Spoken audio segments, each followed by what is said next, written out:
Is GoDaddy bad?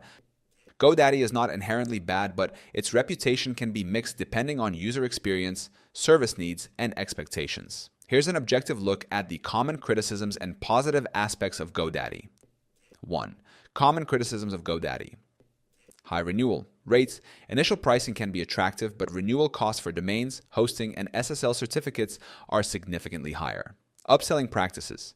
GoDaddy is known for upselling services like site security, backups, and email hosting during the checkout process. Add-on charges. Many features such as WHOIS privacy, SSL certificates, and backups are not included in basic plans. Website builder limitations. Its website builder has limited customization and flexibility compared to platforms like WordPress. Customer support issues. Some users report long wait times or mixed experiences with customer service representatives. Second, positive aspects of GoDaddy. Reliable uptime. GoDaddy offers a 99.9% uptime guarantee, ensuring websites remain accessible. Domain expertise.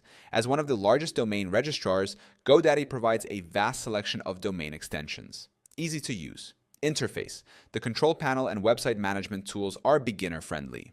Integrated services. It offers a wide range of services like email hosting, marketing tools, and online store integration. Customer support availability. 24/7 customer support through chat, phone, and email.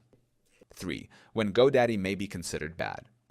Budget-conscious users. If you're looking for low-cost, long-term web hosting, GoDaddy's high renewal prices may be a drawback. Advanced developers. Developers needing more flexibility, open-source features, or custom server configurations may find GoDaddy too limiting.